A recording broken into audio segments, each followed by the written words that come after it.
Hello friends, कैसे हैं आप लोग। I hope you are all doing good. So इस वीडियो में मैं बात करूंगा रीट्स के बारे में और आर्टिकल 32 के बारे में। रीट्स एक लीगल डॉक्यूमेंट होता है, तो पर उससे रीट्स को डिटेल्स में जानने से पहले हम लोग एक स्टोरी समझते हैं। मान लीजिए आप पैसा सेविंग्स करते हैं, सेविंग्स करके एक बैंक में रखते हैं, ठीक है, बैंक में जमा करते हैं। पर ऐसा हुआ तो कि बैंक ही बंद हो गया, पर किसी बैंक में ही चोरी हो गया, तो आपका पैसे का क्या होगा। तो आपका पैसा सुरक्षित रखने के लिए ये भी जरूरी है कि बैंक सुरक्षित रहे। बैंक को सुरक्षित रखने का काम किसका है, जिम्मेदारी किसका है इंडिया में? आरबीआई का। सिमिलरली इंडियन कॉन्स्टिट्यूशन बहुत सारे फंडामेंटल राइट दिया है सिटीजन को प्रोटेक्ट करने के लिए गवर्नमेंट के एनक्रोचमेंट से। गवर्नमेंट फंडामेंटल राइट पे एनक्रोच नहीं कर सकता है, पर अगर करे तो क्या होगा। तो इसीलिए आर्टिकल 32 यहाँ पे काम पे आता है। आर्टिकल 32 खुद एक फंडामेंटल राइट है, राइट टू कॉन्स्टिट्यूशनल रेमेडीज, और इसका काम है बाकी फंडामेंटल राइट को प्रोटेक्ट करना। अगर आपका कोई फंडामेंटल राइट ब्रीच हो रहा है तो आप आर्टिकल 32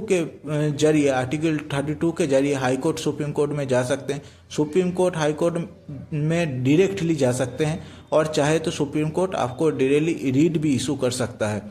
इसके लिए कि फंडामेंटल राइट को ब्रीच ना करे, इसके लिए रीट इशू करके उसको प्रॉब्लम को सॉल्व कर सकता है।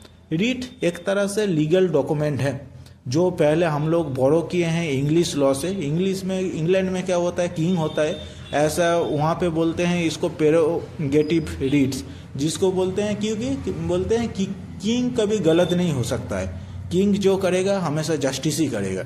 इसलिए ये किंग पहले रीट इशू करके जस्टिस इंश्योर करता था।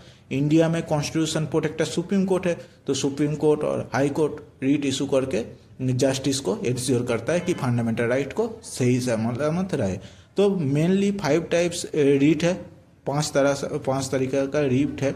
एक है habeas corpus, mandamus, prohibition, statutory और क्वो वारंटो। बट ये नाम में थोड़ा दिक्कत होता है याद रखने पे, इसलिए मैं बोलूँगा पहले मैंडामस से शुरू करते हैं। मैंडामस मैंडेटरी काम करना होगा। अगर आप कोई पब्लिक ऑफिशियल में बैठे हैं तो आपको मैंडेटरी काम करना ही पड़ेगा। अगर नहीं करे तो Supreme Court, High Court writ issue करके आपको बोल सकते हैं कि काम करो आप। पर ये एप्लीकेबल नहीं होगा किसके ऊपर? प्राइवेट इंडिविजुअल के ऊपर। नॉन मैंडेटरी जो काम है president, vice president, governor. Similarly mandamus जैसे बोलता है कि तुम काम करो। प्रोहिबिशन क्या करता है? प्रोहिबिशन बोलते हैं कि तुम काम रोक दो, तुम ज़्यादा काम कर रहे हो, तुम अभी रोक दो।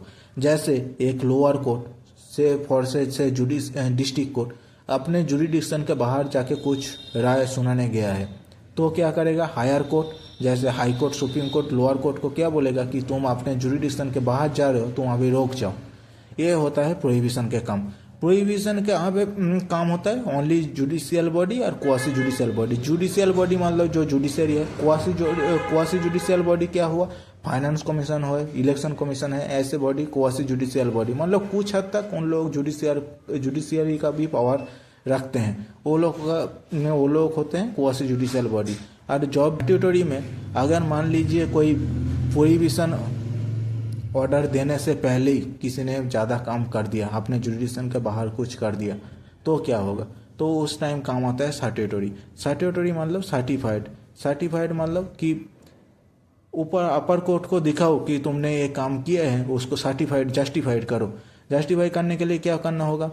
अगर मान लीजिए कोई अपने जुरिडिक्शन के बाहर जाके काम कर दिया है, तो हाई कोर्ट और सुप्रीम कोर्ट चाहे तो उसको क्वॉश भी कर सकते हैं और अपने पास केस को खुद को ट्रांसफ़र करके ले भी सकते हैं।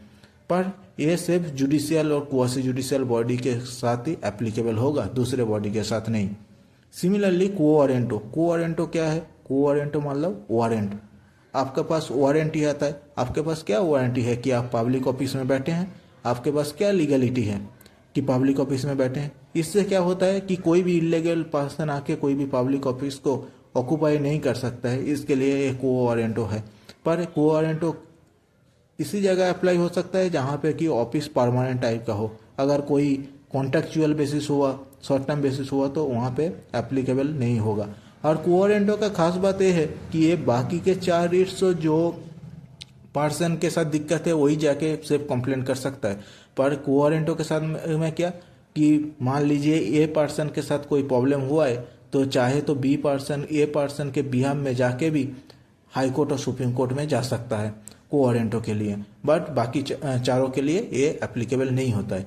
और लास्ट में हैबियस कॉर्पस क्या होता है? हैबियस कॉर्पस मतलब जब मान लीजिए कोई ए पर्सन है, ए पर्सन को बहुत पावरफुल पर्सन है और बी पर्सन बहुत वीक पर्सन है, तो ए पर्सन बी पर्सन को डिटेंट करके रख लिया, तो ऐसे केस में हाई कोर्ट और सुप्रीम कोर्ट क्या करते हैं? हैबियस कॉर्पस इशू करते हैं। इशू करके बोलते हैं कि बी पर्सन को, ए पर्सन को ऑर्डर देते हैं कि बी पर्सन को कोर्ट के सामने प्रेजेंट करो। अगर डिटेंशन लीगली हुआ तो ठीक है, अगर लीगली नहीं हुआ तो कोर्ट ऑर्डर देगा कि इसको छोड़ दो।